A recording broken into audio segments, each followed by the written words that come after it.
All right, good afternoon. Hello and welcome. My name is Lee Rayford. I'm an associate professor of African American Studies here at UC Berkeley. And with Lauren Croys here in the front, who is associate professor of history of art and the faculty director of the Hearst Museum of Anthropology. Together we are co-instructors of LNS 25, Public Art and Belonging. And today's event is the second in a series of public lectures and conversations organized as part of this class on art, belonging, race, place, history, memory, and imagining just futures. And in considering those questions and considering public art and belonging, we begin with a land acknowledgement. We recognize that this class and this series takes place on the ancestral and unceded land of the Ohlone, the successors of the historic and sovereign Verona Band of Alameda County. We recognize that every member of the Berkeley community has and continues to benefit from the use and occupation of this land since the institution's founding in 1868. We acknowledge and pay respect to Ohlone ancestors, Ohlone peoples today, and the Ohlone future to come. So as I mentioned, this lecture series in the course explores the relationships between art and belonging, race and place, history, memory, and tries to imagine just futures. And in that vein, I also want to note that earlier today, Bolte Hall has been officially removed from the UC Berkeley School of Law main classroom building, which is the outcome. The outcome is the result of significant study and consultation involving thousands of members of the Berkeley community over the course of several years. Bolte Hall's namesake, John Henry Bolte, as many of you may know, was a leading figure in the movement to ban those of Chinese ancestry from the United States in the 19th and early 20th century, and perhaps his most principal legacy, as noted by our chancellor, was to help lay the groundwork for the infamous Chinese exclusion policies of the late 19th century. So these are questions, public art and belonging, of naming, of history and memory, that are very much alive on this campus. And it's Lauren and my hope that this series and this course will provide models for the kind of change we see, as well as remind us of the real power we have to transform even the things that are literally set in stone. So all talks in this series are free to the public. They begin at 12:10, which is Berkeley course time, here in the Osher Theater. For the full schedule and more, let's see, there we go. You can go to BAMPFA's website or to the Art and Design at Berkeley website. Next week, we will be welcoming Berkeley-based artists Laba Thomas and Mildred Howard. In the coming weeks, we will be joined by SF MoMA curator Unji Ju, who is also a UC Berkeley grad, New York-based architect Rodney Leon, in collaboration with UC Berkeley's commemoration of 400 years of resistance to slavery and injustice. We'll host Harvard Art History professor Sarah Lewis, who runs the Vision and Justice Project, and that's in collaboration with the History of Art Department.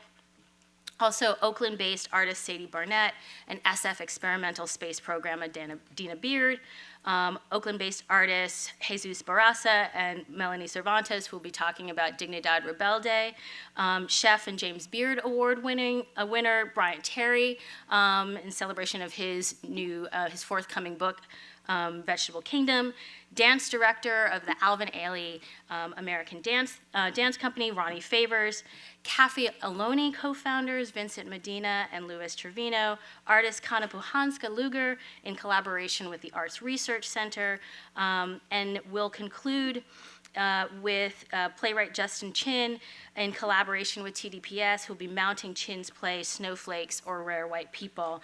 And in our final public lecture, students will present their own proposals for public art on Berkeley's campus. And of course, an undertaking of this magnitude would not be possible without generous support, financial, logistical, sometimes emotional, and otherwise. So this course is part of the series called Thinking Through Art and Design at Berkeley, which is supported by the Office for Arts and Design. That is a campus initiative under the steady and visionary leadership of Professor Shannon Jackson.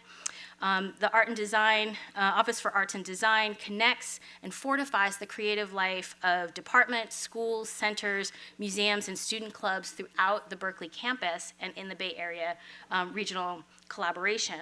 Arts and Design, or A&D, as you'll hear us say, has spearheaded really the exciting Berkeley Arts Passport, which it offers discounted tickets to art events on Berkeley students' mobile apps.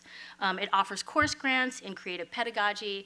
It co-curates a range of public lecture series like this one, but also for some of you who want to come on Mondays, A&D Mondays every Monday evening here at BAMPFA as well. All expenses for this course, including our teaching, our graduate student instructors, our students' access to the art, and this community lecture series is made possible by A&D and by generous philanthropic donations. So we thank them and we thank you. Now, in all of these introductions and thanks and overviews that I've offered, I don't think there's like a constituency that I have not mentioned that contributes, in a sense, to the coming together of a community and the opportunity for social transformation towards justice. So the university and the city, the public and private sectors, artists and audiences, students, teachers, activists, organizers, maybe I haven't mentioned politicians, but our guest, Jeff Chang, yesterday Jeff Chang has occupied all of these locations, including politician, as his time as president of UC Berkeley's ASUC. Across the arc of his career, Jeff's work shows us the power of culture to transform and to move us, to divide us, but also to bind us. And indeed, culture, the stories we tell ourselves about ourselves, is the very ground of who we, the people, think we are and who we aspire to be. How we see ourselves and others, whether as individuals or as stereotypes, as humans and citizens, or as foreigners, aliens, or anything less than human, is also fundamental to questions of belonging. As Jeff writes so beautifully in his most recent book, We Gon Be Alright, seeing each other fully and mutually is no less than the beginning of community. So Jeff Chang currently serves as the Vice President for Narrative, Arts, and Culture at Race Forward. For the 7 years before that, he was the Executive Director of the Institute for Diversity in the Arts at Stanford University. Jeff has written extensively on culture, politics, the arts, and music. His first book, Can't Stop, Won't Stop, there we go, got a few of his books up here, garnered many honors, including the American Book Award and the Asian American Literary Award. Slate named it one of the best nonfiction books of the past 25 years, not the past year or the past week, the past 25 years, so like lifetimes for some of you. He edited also the book Total Chaos, The Art and Aesthetics of Hip Hop. Who We Be, The Colorization of America was released on October 2014 to critical acclaim. It was published in paperback under a new title, Who We Be, A Cultural History of Race in Post-Civil Rights America. That book won the Ray and Pat Brown Award for Best Work in Popular Culture and American Culture, and was a finalist for the NAACP Image Award, the Dayton Literary Peace Prize, and Books for a Better Life Award. His latest book, We Gon Be Alright, Notes on Race and Resegregation, was published in September 2016 through Picador, and that was some of what we assigned our students this week. And I have to say, I think it may be, to my mind, Jeff, it's my favorite of your books. It was named the Northern California Nonfiction Book of the Year, and the Washington Post declared it the smartest book of the year. In May 2019, he and director Bao Win created a 4-episode digital series adaptation of the book for PBS Indie Lens Storycast. Jeff's next project is a biography of Bruce Lee. I should also add that Jeff is a national leader in narrative and cultural strategy. He was a co-founder of CultureStr and ColorLines, as well as the influential hip-hop label Soulsides, and has been just named Visionary, Local Hero, and recently named to the Frederick Douglass 200. But I just want to add personally that I, often look to Jeff and his work, his leadership, his vision, his generosity, his sense of place and community in my own times of greatest despair. I excel at the pessimism of the intellect, and I really just horribly struggle with the optimism of the will. And Jeff is always a kind of light in that sense of finding that optimism. In 2011, in the nadir of the budget crisis here on campus and in the midst of the Occupy movement, we invited Jeff to be the first speaker of something we did call the Open University at Occupy Cal, which was a series of free courses and lectures that we held on Sproul Plaza every day, because education is a right and public education should be free. In 2014, when Who We Be first came out, we invited Jeff as part of a group I was part of called the Black Room Collective. And it was in a moment as we were gathering for his conversation, thousands of folks were gathering in New York City to protest the non-indictment of NYPD for the choking death of unarmed African-American Eric Garner. And so now I think I'm glad to have Jeff back here, because now as we face a rising tide of global fascism helmed by an impeached president, as we begin the long journey to an uncertain election, and the signs of our intolerance and inequity grows in as our neighbors, we see our neighbors and our fellow citizens inhabiting tents in our streets and are displaced in greater numbers every day. I am so grateful, Jeff, that you are here to kind of spark our optimism and that we have to fight. So please join me in welcoming Jeff Chang.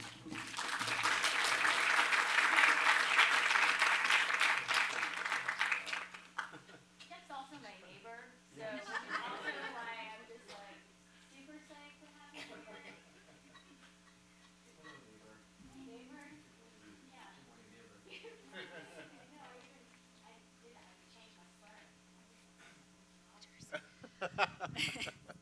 Okay, let's see.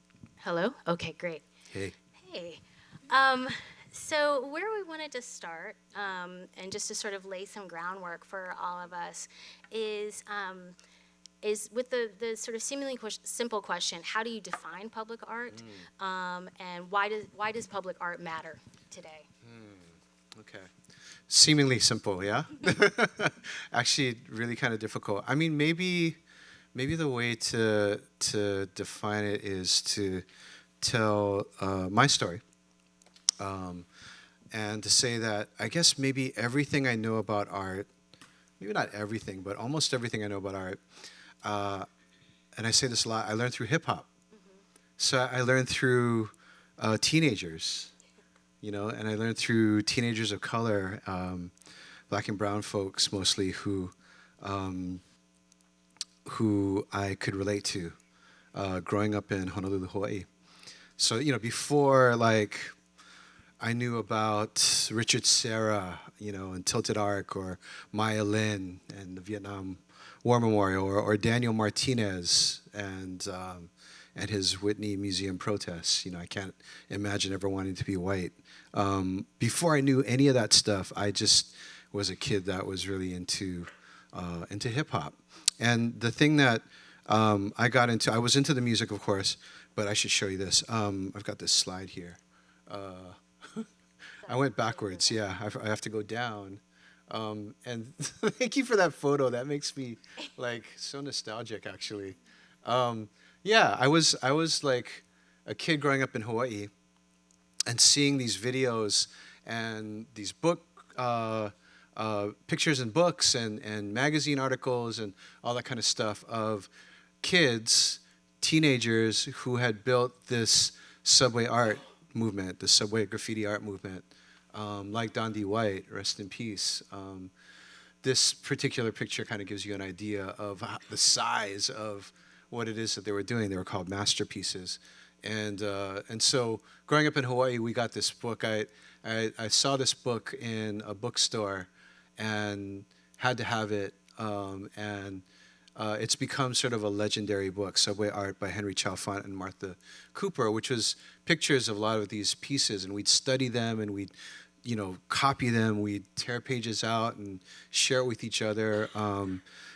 Henry told me many years later that it's become one of the most ripped off books in in book publishing history. And actually, this is a funny. Oops, sorry. I have to keep on pressing down. Okay. This is a funny photo that Oliver Wong, a friend of ours, took of the copy from Cal State, Humboldt State. This is the Humboldt State copy, and it's become sort of this tome or this codex where people borrow it, and actually they've returned the book because it's also been one of the big books that have been ripped off from the library, and they've put their tags in it, so it's pretty dope. But public art for me then, in that respect, was always meant to provoke. It was meant to create a sense of maybe unease or a little bit of discomfort to provoke you to think. And it's not that graffiti started out as a political statement, but in a lot of ways it was. For kids to kind of take over these subway lines meant that they were literally hijacking the system. Like Ivor Miller kind of puts it as the situation where people go to work every day in the subway. And if you're living through that particular era, sometimes if people did whole car pieces, you couldn't see through the windows. You could see the color, but you couldn't necessarily see the stop. So it was a way literally of intervening into the system. And many of you are probably becoming aware of Mario Savio and his famous speech where he asks people to put their bodies on the machines to stop them. And that's literally what graffiti was. Subway graffiti was a way to be able to stop these machines or intervene into these machines and say, hey, you've tried to ignore us, but we're actually here. And that was exciting to me as somebody who was growing up on this little island in the middle of the Pacific, who felt like development even then was out of control, but couldn't articulate it in a political kind of a way.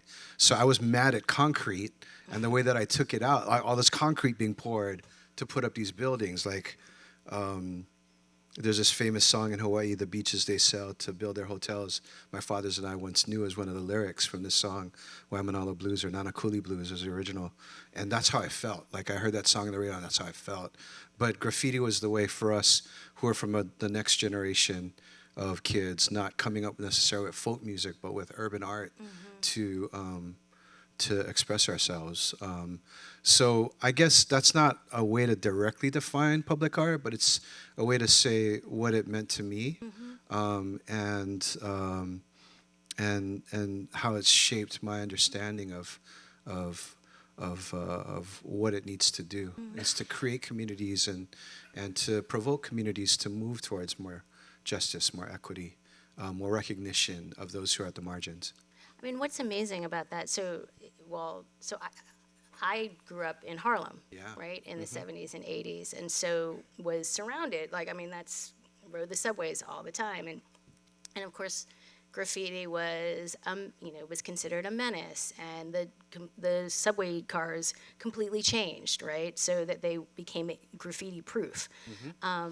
But the ways in which you're describing a public art that hails, that acknowledges, recognizes, speaks to a different kind of public, as opposed to the kind of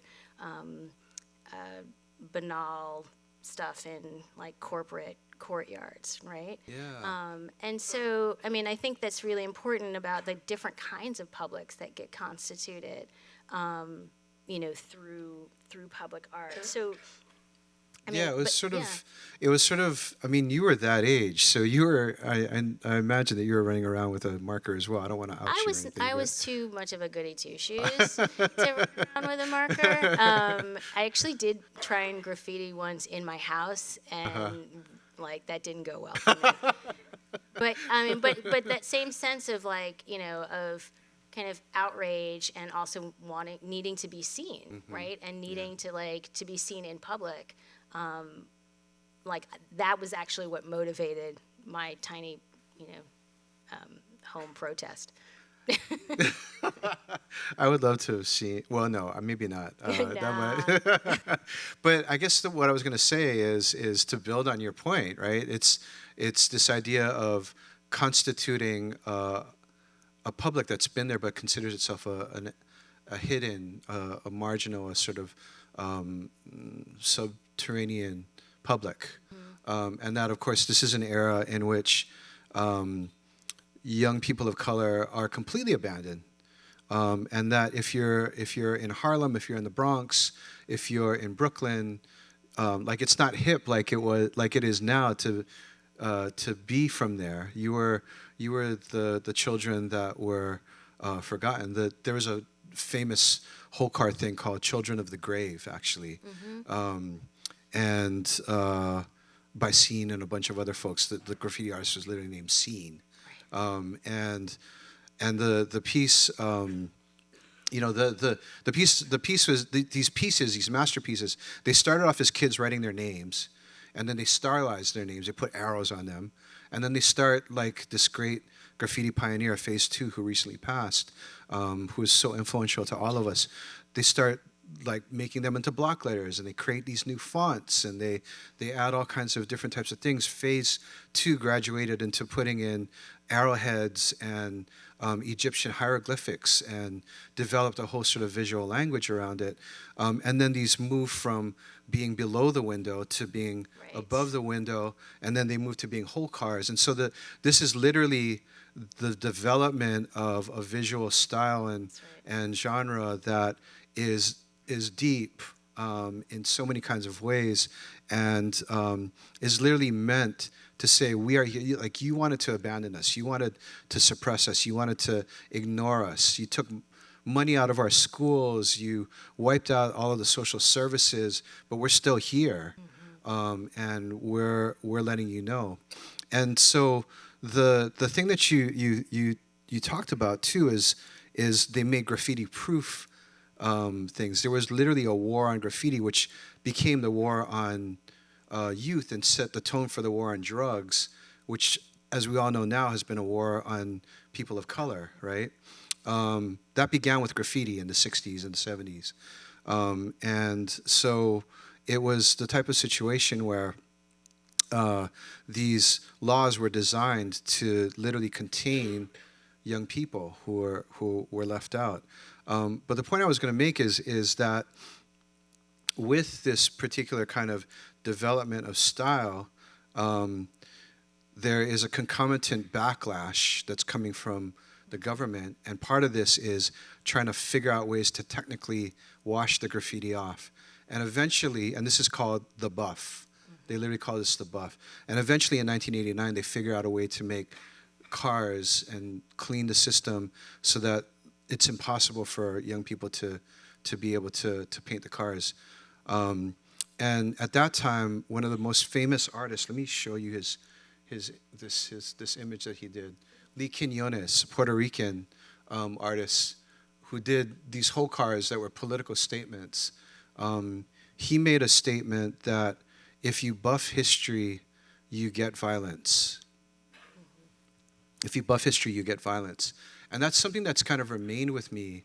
It's actually been kind of a founding statement for a lot of my writing, that I'm here to unbuff, right? Or I'm here to kind of to talk about violence. So in hip hop, there's this interesting kind of relationship between creativity and violence, and it's something that I've kind of explored in a lot of the writing that I've done. That there's this sort of dialectic or yin and yang. There's this sort of relationship between creativity and violence that's always happening.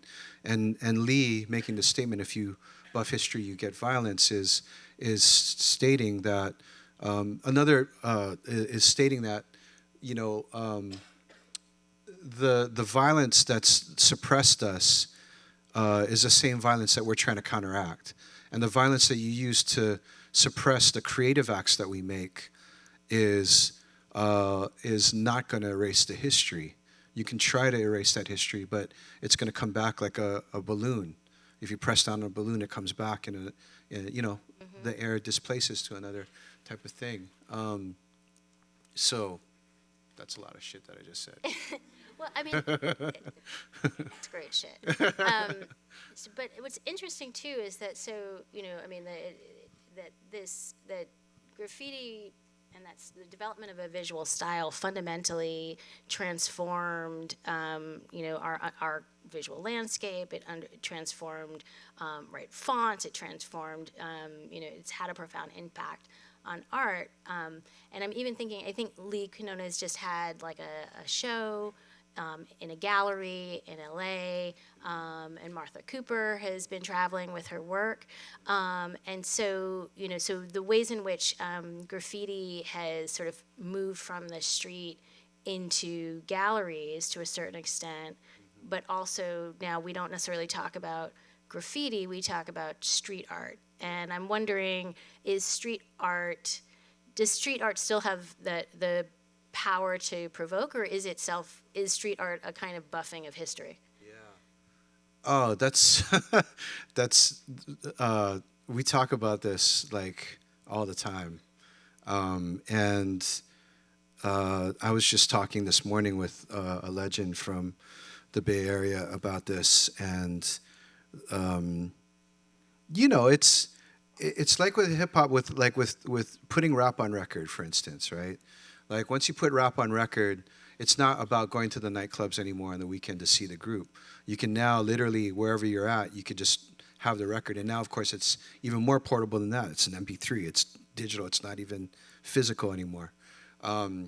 So now people can have careers. Now people can actually build lifetimes in the art. Some people can become superstars. You can become Jay-Z if you're Jay-Z. And at the same time, you know, what happens to the original kind of impetus for creating.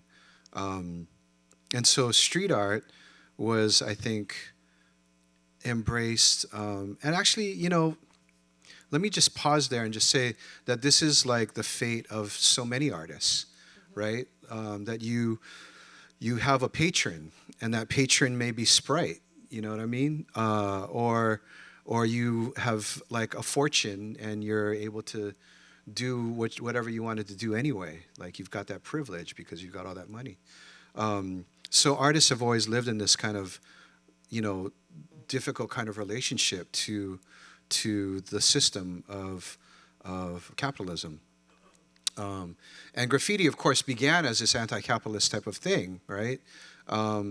In so many kinds of ways. It was embraced, in fact, by so many like radical political groups, because this is literally, again, like all these folks going to work, they can't see what stop they're getting out at. Like, what more kind of, it's a rolling protest. Right. And at some point after the buff, what happens is graffiti starts going up on walls. And so I'm going to answer your question, No. but it's going to take a little bit because I'm going to tell a little bit of a story. Yes. So these are the yards. If you all, I don't know, folks are from Oakland, you'll recognize the 23rd Street Bridge right there, right? On the left side is like the 880, and the right side is the Fruitvale District, the International District. And this is the beginning of what they ended up calling the 23rd Yards. And so during the mid-1980s, people began tagging on the walls there between the railroad tracks. And by the late 80s, they were creating masterpieces there. So this piece actually is from 2009, and it's by BAM, Estria, two of my friends who actually are from Hawaii, and Vogue, and Peps. And it's called The Four Guardians. And it went up in 2009, and then the story is a crew came down from Colorado or something like that and painted over it and caused all kinds of, but that's graffiti. So these are folks that are using the walls now to be able to expand and define themselves, right? To kind of share identity and to literally raise up hidden knowledges. So this is by a man who's Chicano. And as you can see, the piece is called Carry On Traditions. And it's a way of being able to surface these hidden knowledges from hidden publics, so to speak. The crew was called TDK, those damn kids, and a whole bunch of other cool things. Yeah, and they're still going strong. From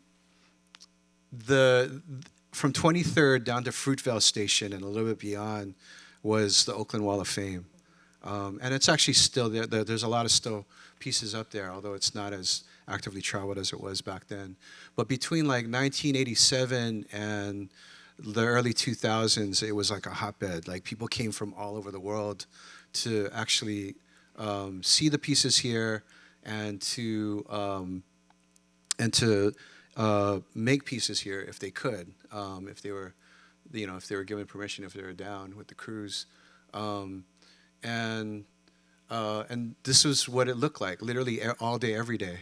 What happened was there was a young man. This is another piece that was up there, and so again, this is by Fruitvale Station, which for those of us who have maybe have come of age after 2008, 2007, 2008, Fruitvale Station has a much different meaning, right? And we'll talk about that in a second. But there was a young man named Dream, Mike Francisco, Filipino American, and this is a piece that they did called Best of Both Worlds that went up. But Dream made a deal with the guys that own this public storage space over here to put together murals on the back of it in 1987. And that was the initiation of the 23rd Yards. And so he began literally to invite in all of the writers, and we're talking, Asian, Latino, Latinx, African American, the pioneer king named Rifa One. All these folks got up there over the course of many, many years. Some white kids as well from Berkeley and around, got up here. This was the spot that people would do their thing at. That's Dream. And so Dream created this space, literally, in East Oakland for folks to be able to express themselves. And the thing is nowadays is that all the spaces are privatized. And so the old school folks who are now elders, they're like my age, we're elders now, or elders in training, I should say. We mourn the fact that there aren't these spaces that are literally run for by young teens, especially teens of color, especially marginal youth, to be able to, like the word that this pioneer said that I was talking to this morning was expansiveness, freedom, like to be able to express. Dream was tragically shot in 2000. He died way too early. And what you see really, literally is moving into the 2000s, a shift in the way that public art is used.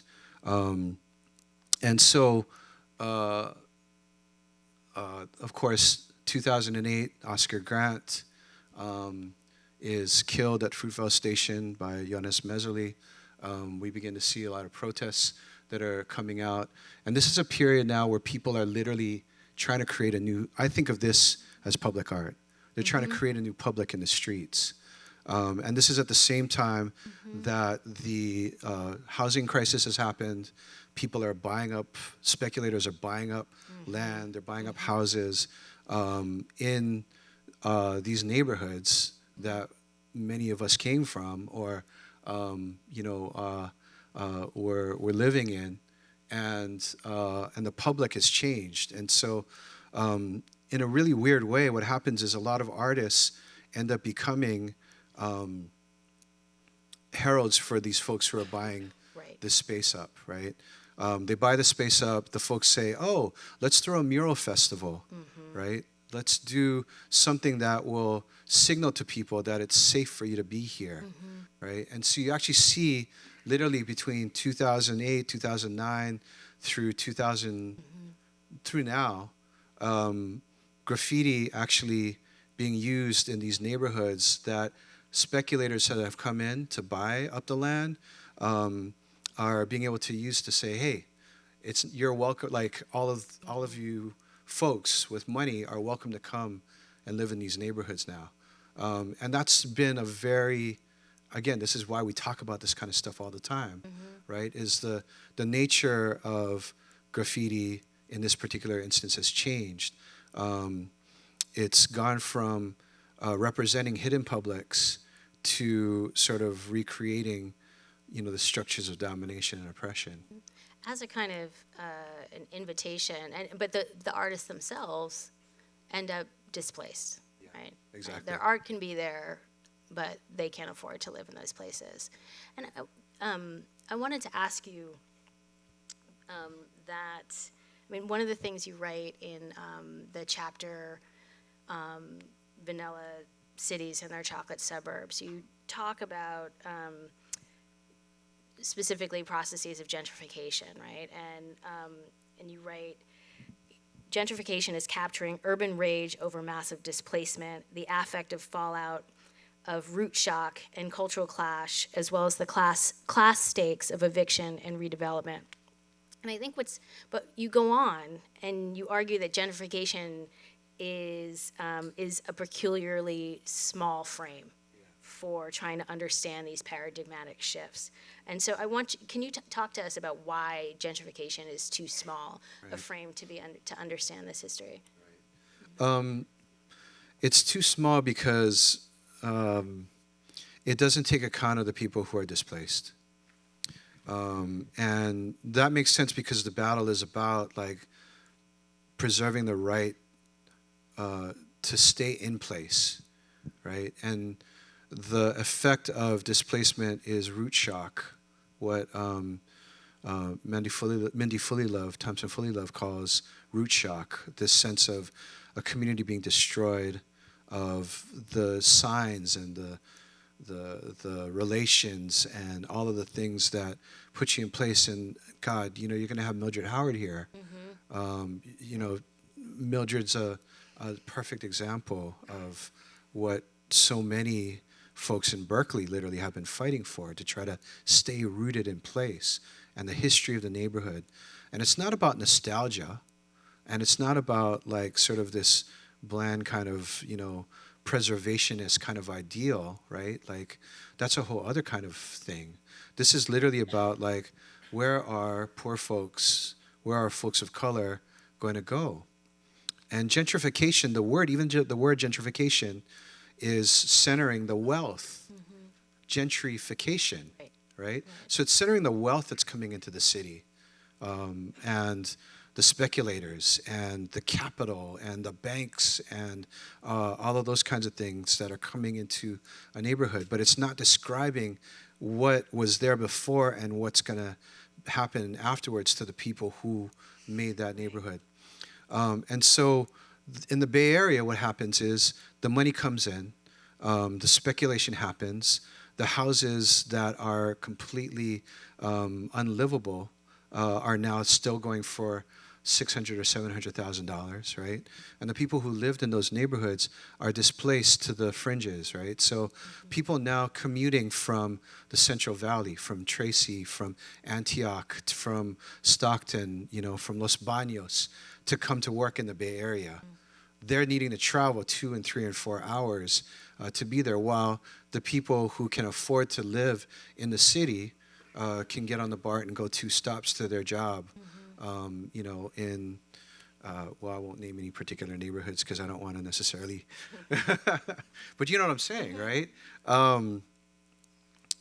South Park. So anyway, the point is we need to look at what's happening to everyone, right? And so what we're seeing is resegregation. Right. We're seeing class resegregation. We're seeing racial resegregation. We're seeing Antioch going from being an all-white city to being, predominantly black now, right? We're seeing the 80 corridor moving up to Sacramento becoming much, much more diverse than it was in the 70s and the 80s. We're seeing the transformation of all of these different types of cities, of which this sort of the sort of focus on what's happening, say, in the cities here in San Francisco, and then the domino effects after that are only the beginning of, right? So. Yeah, and I think also what's so powerful about redirecting us, well, not necessarily directing us away from gentrification, but as a term, it sounds like it's this new phenomenon. But resegregation reminds us that this is an ongoing process, right? That's been part of our nation's history, and so this is a kind of the next iteration of it. So I want to ask you then. I want to go back to then the question of how art. You've described in many ways how art has helped or has been used to facilitate resegregation. What are the ways that we can understand art, public art, as challenging and directing us away from resegregation? So I think that what's been really, really interesting to see happening in the Bay Area and all around is for folks in these areas that are, the euphemism is in transition, right? That's what the real estate agents say. It's in transition to something beautiful and wonderful. Like, we call it NOPA now. So, like, you know what I mean? Is people being able to root down and say, we're going to build a garden here, right? Or we're going to gather young folks and give them cameras and have them move out, right, to be able to express how it feels to be rooted in this particular type of place, and then to be able to distribute that virtually. We're going to set up a storefront, right, on Telegraph in the middle of First Fridays, right, and offer a space where we're gonna talk about police brutality and give a place for young people to have open mics on Friday and Saturday nights. So I see a lot Holding of those space kinds in of different kinds of ways. yeah. So people taking up space in different kinds of ways. People taking up space in the streets, right, from Oscar Grant to Occupy to all the way on through to Moms for Housing, right? Like, we are taking these places back, and in that regard, thinking about sort of being in place as being a kind of public art, right? An expression of belonging, as you would put it, and also a vision for what it means to be able to build a sustainable city, to be able to build a community that maintains ties and relations. It's not I think that it's not necessarily the change. I moved here from Hawaii in the 80s, and now I've been here for 3+ decades. People are coming to Cal from all kinds of places and that kind of thing. It's not the people moving in thing. Right. It's the pace of change, and it's the respect that folks have for who has been here on the land and what that means. And that's where this sort of nostalgia comes from. And so that's what propels people into the streets. I think that's what propels people to create these spaces. The Betty Ono Gallery, right? Right at the heart of Oakland at Telegraph and Broadway. Her, Anika holding down that space is so powerful and important for all of us. And she's just one example of all these people that are holding space. And what about, I know you don't spend all your time in the streets. Your tagging days are over. Maybe you can tell us a little bit about the institutional work that you've been doing through Race Forward and at Stanford. We can talk about Stanford, right? Okay. Yeah, I'm not there anymore, y'all. So be easy. But yeah, it's essentially that. It's all community building work, and that occurs on the level of, at Stanford we had a place called the Harmony House, and we had a program called the Institute for Diversity in the Arts, which was, a place that began as Harry Elam's sort of experiment to create a dialogue between artists of color and students of color at Stanford. And over time evolved into being a place where community was being built, right? So that during these times of stress and change and incredible intensity, pressure, that there could still be a space that would feel like a home for people.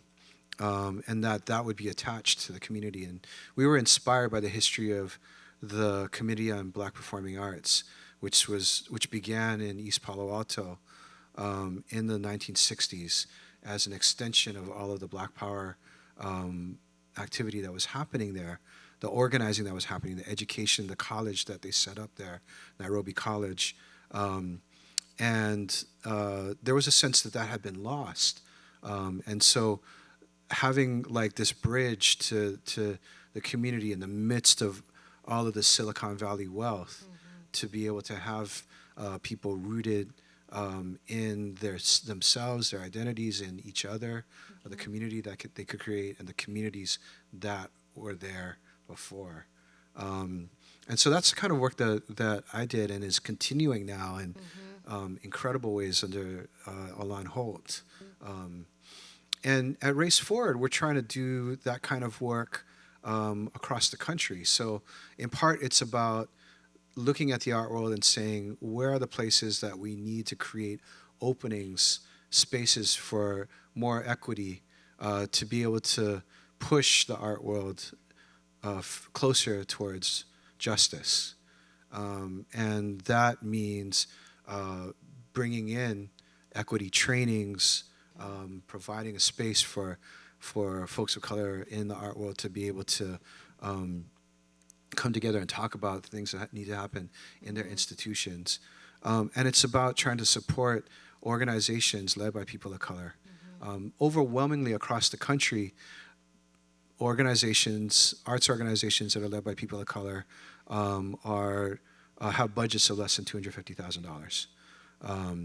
Whereas most of the funding in the arts world goes to institutions that already have more than $5 million. And like literally 60% of the funding in the arts world goes to institutions already at $5 million or more. So we are working to try to provide tools for folks to be able to build ecosystems. So it's about connecting communities, and it's about connecting the visionaries who are doing works in all these communities across the country. Beautiful.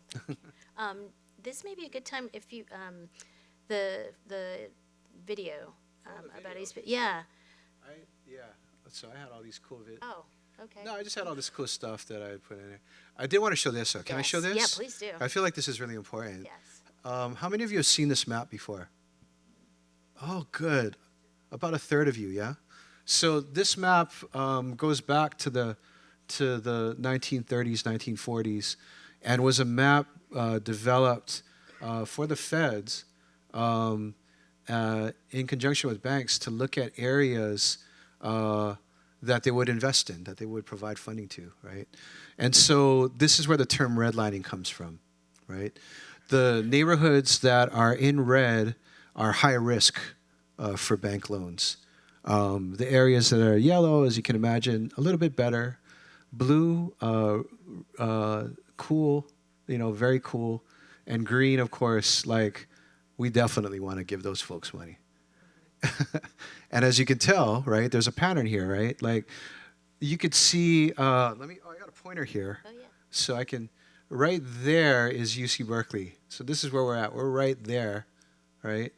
All of this is south of what is now called Martin Luther King, right? Or west, I should say. We live down here. If you want to come visit us around San Pablo Park. But all of this area, right? West Berkeley, Southwest Berkeley, the neighborhood that Mildred is from, right over here, right? All the way down through West Oakland, right? East Oakland, all the way down. 23rd Yard is like right about here, I want to say, right? All the way down East Oakland, right? down almost down to San Leandro, areas that were redlined. This map, many of you who live here in the Bay may have seen it at the Black Panther exhibition at the Oakland Museum. Because like the Black Panthers got started like around here, right? Mm-hmm. This is where they first started getting organized. And so this map still determines like where we're at right now in terms of investments. And actually, if I press this, what we'll see is, oops, sorry, let me go back. This star, that's the Moms for Housing House, right, on Magnolia. So what's been happening is, if you want to take this is really interesting, if you want to take a drive one day through West Oakland, through this area, you'll see a lot of craziness happening. In fact, a large portion of it is featured in Blind Spotting, right? David and Rafa Casal's movie, who are both from around here, both Berkeley High grads. But you'll see on these blocks, like you'll see in Blind Spotting, like this sort of these minimalist monstrosity square, things built on these lots next to these old Victorians. And then you'll drive a block over and you'll see the houseless encampments spreading all the way to the MacArthur Maze. And that's what's happening in these neighborhoods. Like, literally, the money has poured into these neighborhoods by places like Wedgwood Properties, buying up all of these distressed houses at foreclosure, and them trying to flip it. Right, waiting for it to be flipped. This is also happening in East Palo Alto, and we'll see more about that in a second. So I just wanted to show you all this so that you get an understanding of actually what's happening right now, like all around us in the Bay Area. Why homelessness has risen 50% in the last 2 years, and literally 100% in the last 7 or 8 years. This is the history of it, and this in some ways is the future of it. Right here is the battleground right now in West Oakland. So I wanted to show that. I mean, and last week, Kianga Yamada Taylor was here on campus, who just wrote and published a really incredible book called Race for Profit about the housing crisis, rooted in the sort of federal government's exact work in producing or codifying these divisions. But one of the things she reminded us was that we are the market, right? We make up these notions of risk, right? Of desirable neighborhoods and undesirable neighborhoods, and so really, also thinking about what it means to be a neighbor, right? To be in a place, to not be afraid, to not call the cops on your next door neighbor, can actually begin to change a red to a yellow to a blue to a green, right? And the point is that all of this should be green. The whole map should be green. Do you want to show? Should we show the video? Let's show the Do we have some video. time? Okay. Let me see. You set it up for us. Oh. I'll show this to this map, this thing as well. This is data from the UVA Demographics Research Group about Oakland, and it shows the change in per capita income. 0 is the city center, and 25 miles out, right? So what we're seeing is wealth is literally pouring into the neighborhoods near the city center. So what I did was I pointed out that the neighborhood around 2928 Magnolia, about a mile out, that's here, right? This is a change in per capita income from 2015 to now, or 2012 to 2015, and this is where Fruitvale Station is. So there's even a lot of gentrification happening out in that area as well.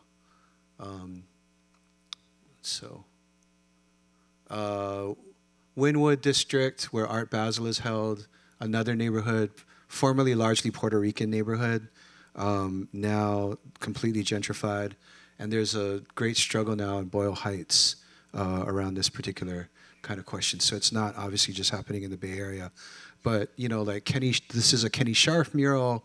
This was like a huge graffiti hotspot.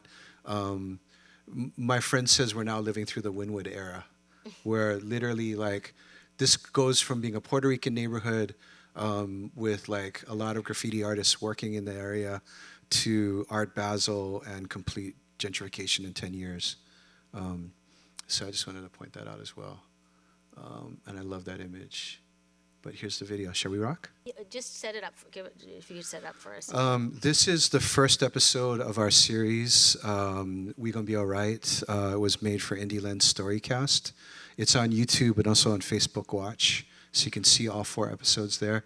And it's this particular episode is about East Palo Alto, which is a historically black and now moved to being predominantly black, Latinx, and Samoan, Polynesian neighborhood, but in massive change because it's considered the last place in Silicon Valley where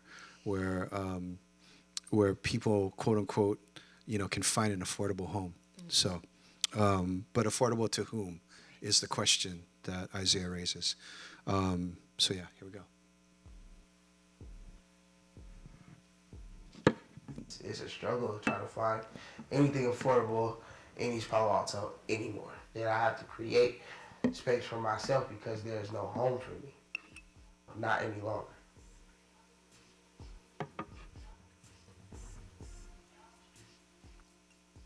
The people moving in are not malicious. They're not coming like, this is our land and we're taking it back. Of course they're not doing that. They're blinded. There's a veil over their face. It's called entitlement, and it's called I can afford it. But they're displacing the folks who worked so hard over all these years. It's not hard to say. They're definitely displaced. They're definitely displacing. Yes, it's not hard. It's not very All right. hard. Oh, Well, I'll say it. You didn't say it. I'll say it. That's fine. That's fine. That's fine. The San Francisco Bay Area. It's a place I've called home for half my life now, and some days I feel like I don't even recognize it anymore. Lots of friends have been forced to move. Homelessness is worse than I've ever seen, and making ends meet seems less and less possible for everyday working people. Like the Bay Area, America is resegregating. It's becoming more separate and more unequal. There are few places where this is more apparent than here, in East Palo Alto, a city south of San Francisco in the heart of Silicon Valley, where a community could be on the verge of being erased. There's a big dance circle. I hear something out the corner of my mind like, go in then. Go in then. And I turn around and it's Kendrick hyping me up. And I got on the 100% Real Nigga shirt. And when he saw the shirt, he was like, oh, where you from, little bruh? Type like. That's Isaiah Phillips, a.k.a. Fat Boy, a.k.a. Randy McFly. He was born and raised in East Palo Alto, where he's a legend and an advocate for young people. He's a performer, a rapper, and a singer, and you might recognize him from this.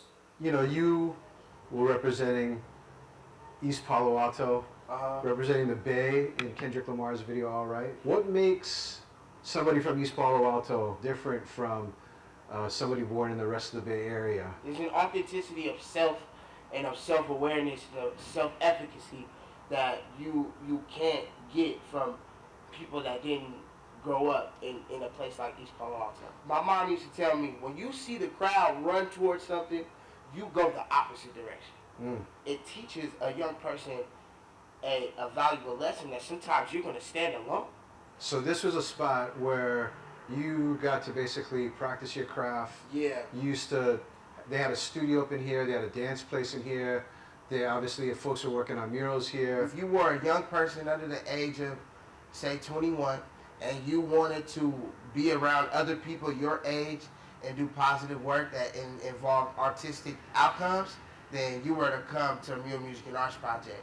The history of East Palo Alto is not just one rooted in gang violence and drugs. For many in the city, the Mural Music and Arts Project brought the spirit of East Palo Alto's history of community arts and activism into the hip-hop generation, a history shaped by racial segregation, but that burst into a flowering of pride, education, and community empowerment. But by 2016, as rental prices rose dramatically, the organization was forced to leave its home. The building is now occupied by the offices of the biggest apartment-owning company in the city.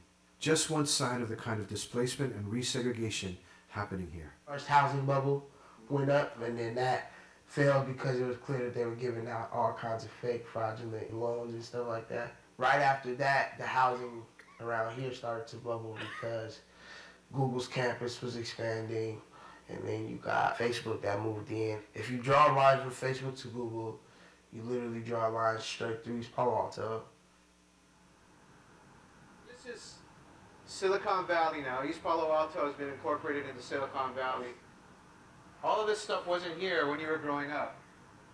No, it was like a little epicenter for culture and community.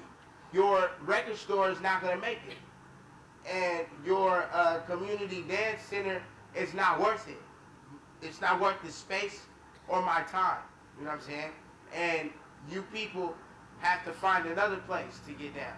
You're not part of the future.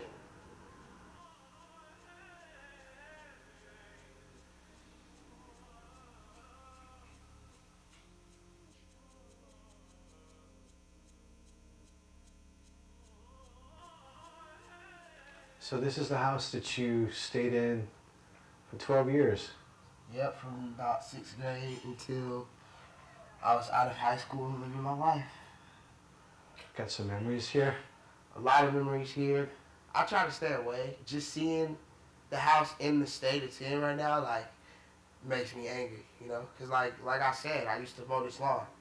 I used to get in arguments with my dad about mowing this lawn.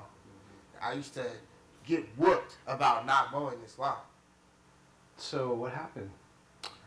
What happened was the owner sold it right from up under us, told my mom after she sold it, my bad, basically was like, yeah, y'all got about 6 months to a year to get out the house.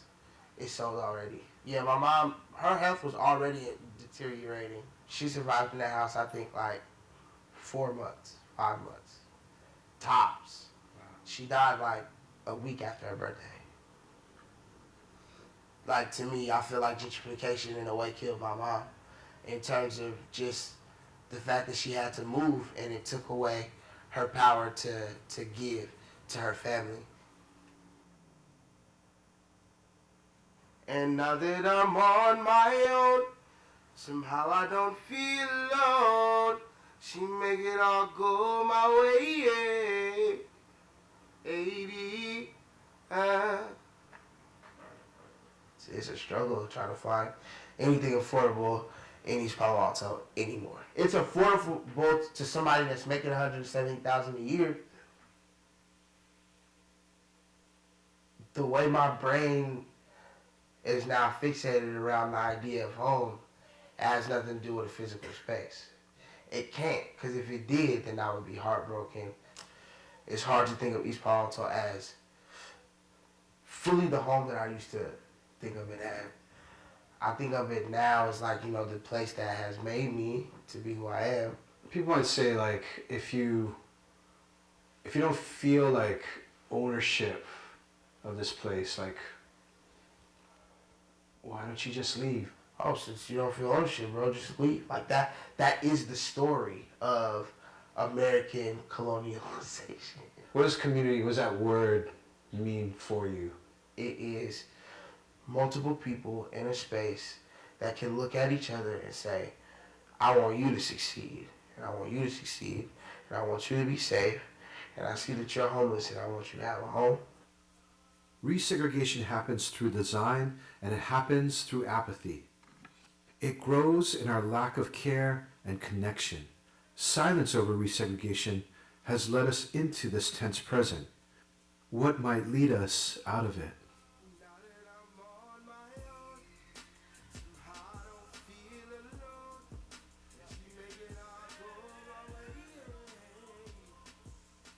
In the next episode,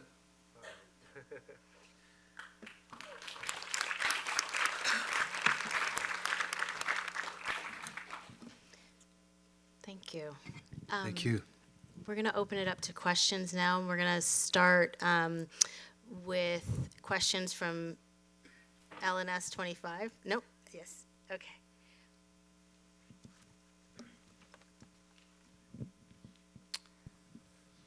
If we could have Liam Chalk read his question. Right there.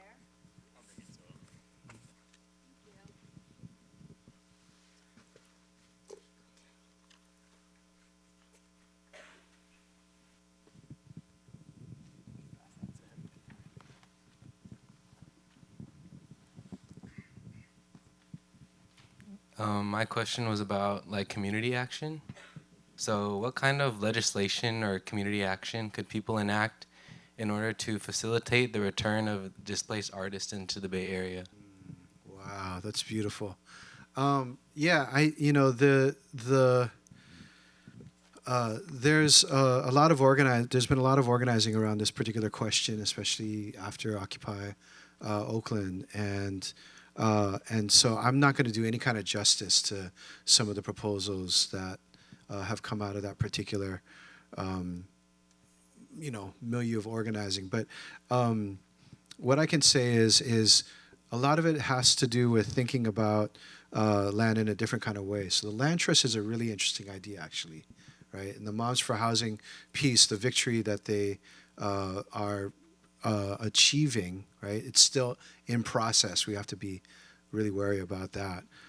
Is in looking at trying to have the city take a much stronger effort in preserving housing stock for folks in the community in place.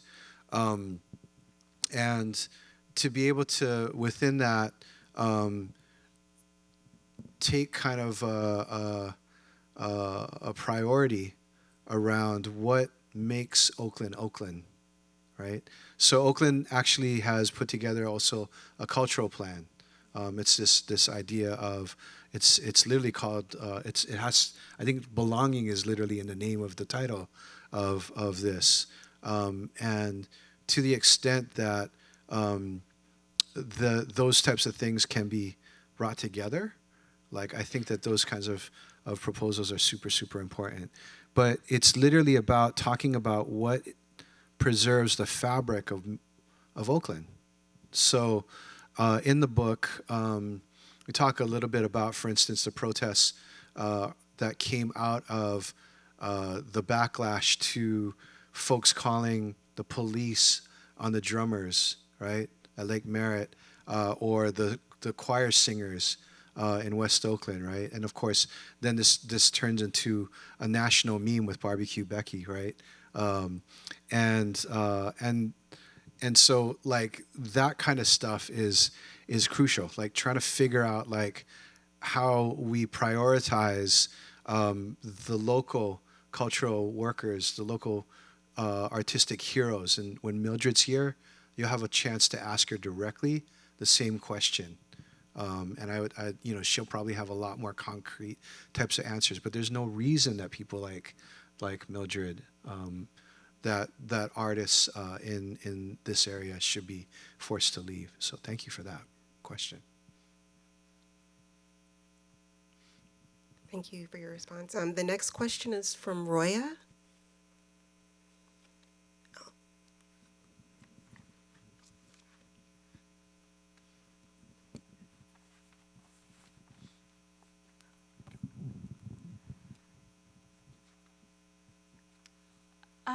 I think you already mentioned a lot of things in regards to this question, but does increased representation of minority and underrepresented groups in art forms truly change people's attitudes and prejudices?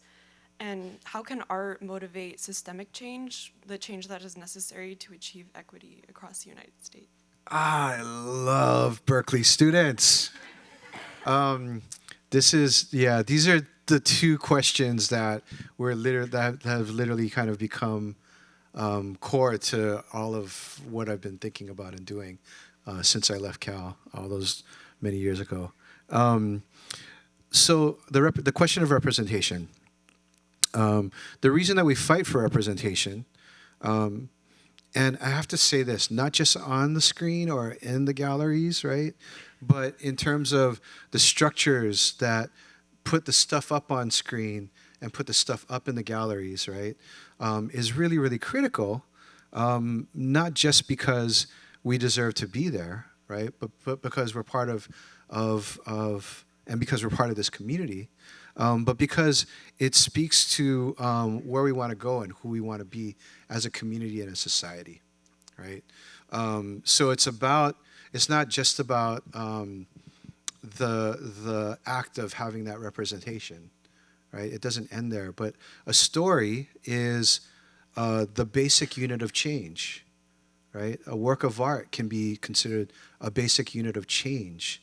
The kind of dialogue that it creates, the kind of morals, the kind of heroes and villains like that are in that story, all convey to us, to each other, right, what it is that we hold dear, you know, and what it is that we recognize, what it is that we understand about ourselves, what our worldview is, right? And so that's why it's so important for us to be able to have the representation in the galleries, on the screen, everywhere, right? Is because that constitutes ultimately who we think we are as a community, right? So if you're not hearing my story and I'm invisible to you, right, then I actually am gonna not help to be able to create the community that we're both living in. But if I am included there, right, and you're hearing my story, and we have a chance to be able to establish a bond there, then we have a chance to build a community together, right? So that's basic consideration. But I said also that it's not just important about the stuff that's going up on the walls or on the screens, right? It's about the structures that lead us to that.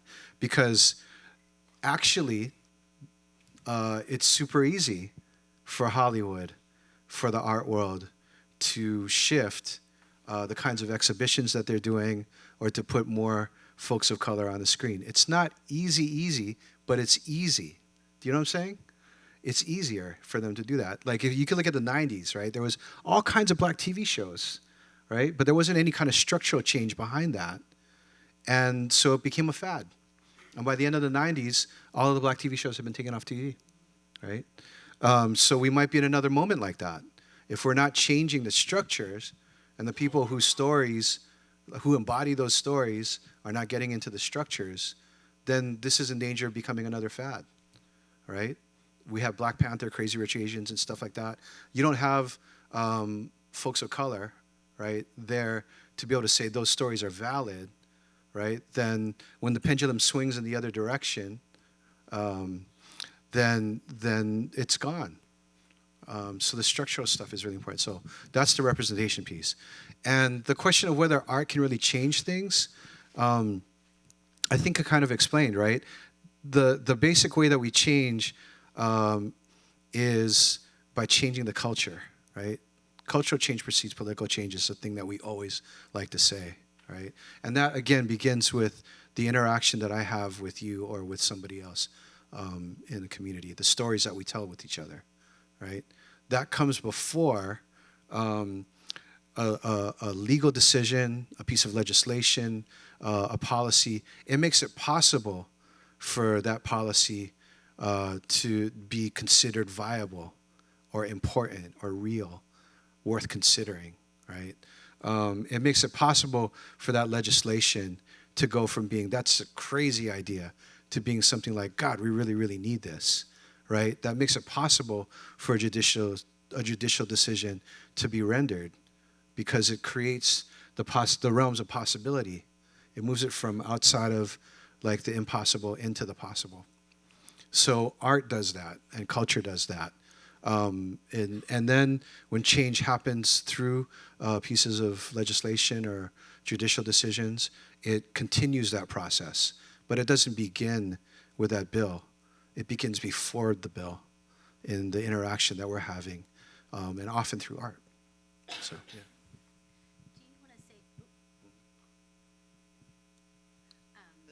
Do you want to say a little bit about the work, your work with CultureStr, as really targeting that, or you just came back from Sundance, right? Which is, long been a kind of, it's the shopping market for new films, right? And so, what does that look like, and what might that portend for our culture to come? Well, it's interesting. I was just thinking about that controversy over that new book, American Dirt. Mm-hmm. Like that never would have been a thing had there not been. I'm gonna go out on a limb and just claim this shit. All right, so that would never have been a thing had we not done CultureStr. because what we did with CultureStr was we took a delegation of artists down to Arizona during the height of SB 1070, during the height of targeting of undocumented folks, and we stayed there in community for like a week with folks on the ground doing the work at the front lines, right? And out of that particular delegation came a host of amazing pieces of work. Teju Cole did a brilliant Twitter essay that became a real essay, and a lot of work came out of that. Then you had writers down the line like Valeria Luiselli, who wrote these powerful books that became nationally recognized.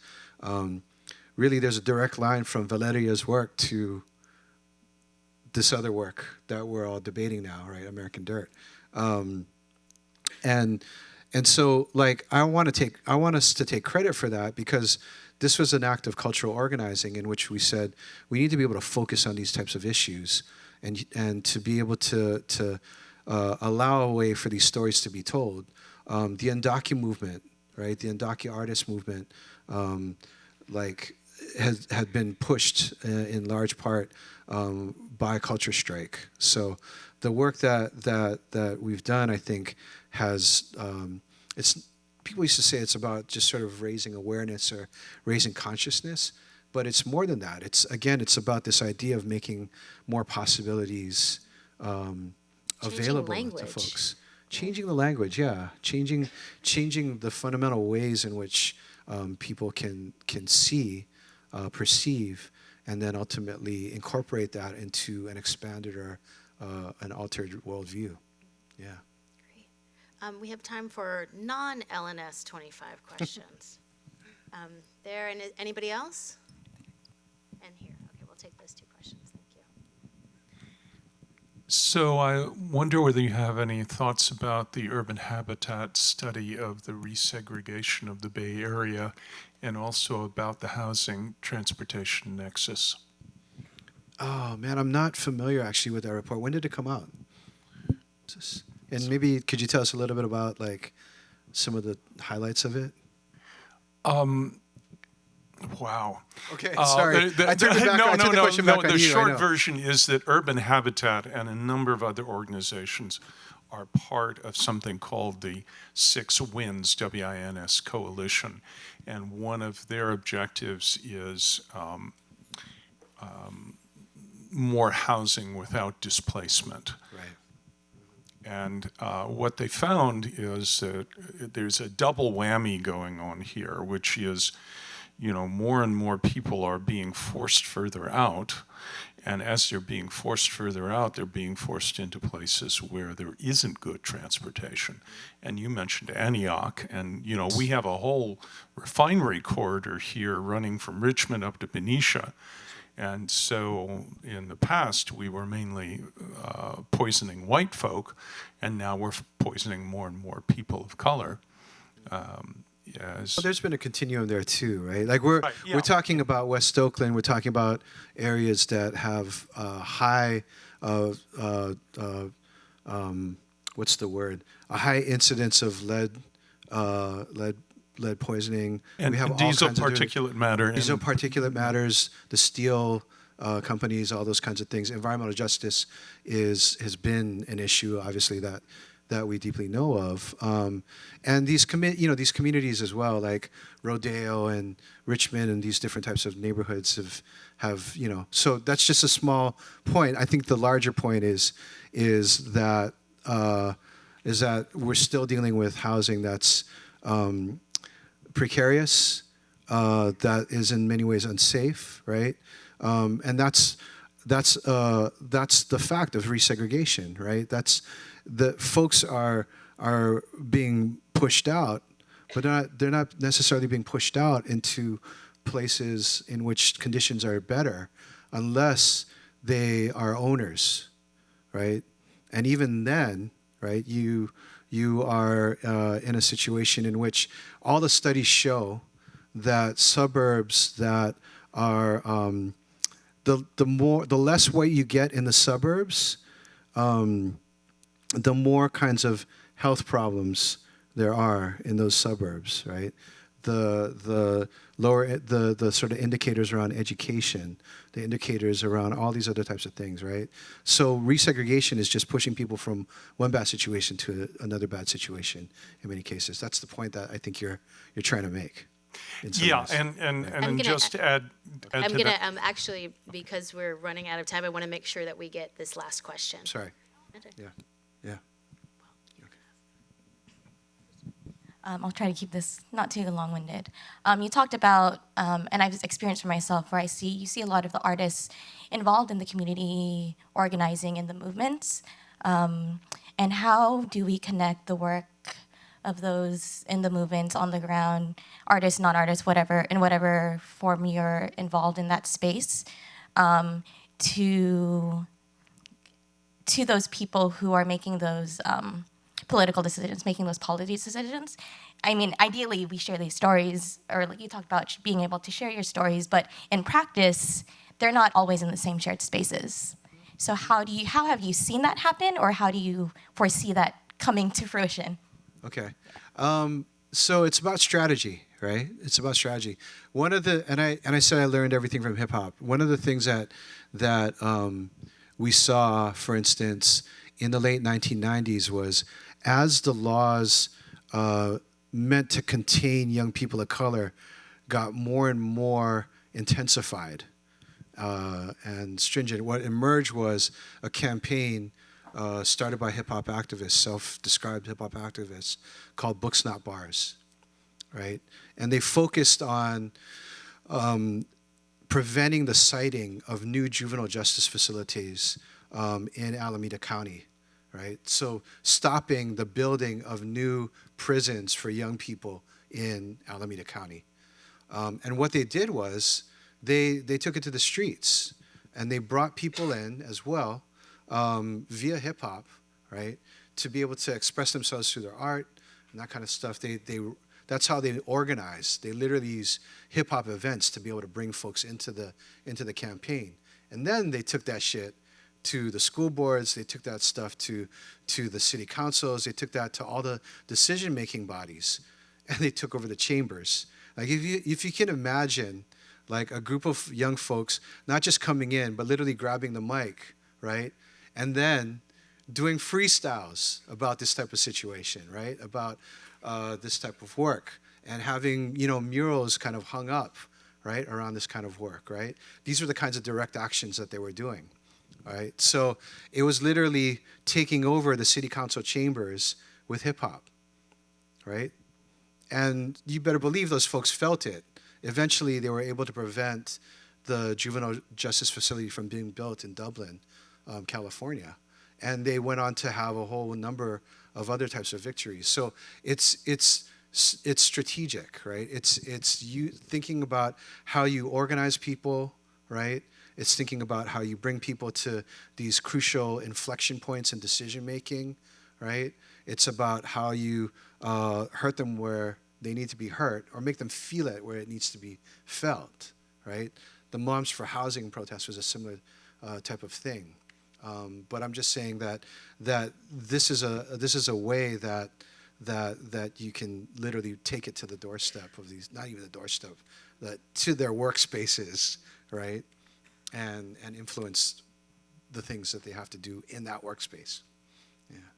I'm butting in line as a professor to ask you. This will be the last question. Okay, I'm the last question, and thank you so much, Jeff. I think you did such an amazing job of setting us up for this early part of the semester and what we're trying to help students think through, and you can tell our students are already thinking through it. At the end of the semester, we're going to ask them to come up with their own ideas for a public art intervention on campus. So I was wondering, since your history here and on this campus is so deep, if we could ask you if you have a favorite place on campus, or if you have ideas of something you've always wanted to see or that you wanted to see as a student when you were here, or just if you have any Berkeley heroes. Okay, those are different questions, but which one do you want me to Just throw them answer? all out there. Whichever one is answerable. I would realize it's like, tell us what we should do, Jeff. You should rename Barrows after Ron Takaki. Yeah, that would be beautiful. Should we? Yeah, we could. There we go. That's a great one. No, I deeply support that. I powerfully support that. This Bolt Hall thing was pretty amazing. You know, it's it's not something that ever could have been imagined, I think, during our time at Cal. And so, something like that. Like, are there other spots on campus that bear these kinds of histories that are worth kind of exposing, right? Are there investments? I'll just leave it at that. Are there investments that the university has made that attention could be brought to? Well, I'll just say that because when I was at Cal, and this is going to date me, it was the divestment movement, right? And it was about getting the university to divest from apartheid in South Africa, right? And so art projects around that, right? And the renaming of halls. At that particular point, we had renamed. I think it was California Hall had been renamed Biko Hall. So stuff like that would be really cool to see. Actually, I know I'm going to get in a lot of trouble for this because it's being filmed. But I just want to encourage responsibility and and accountability and positivity and genius and brilliance and all of your whatever you all have to do that. Thank you so much, Jeff.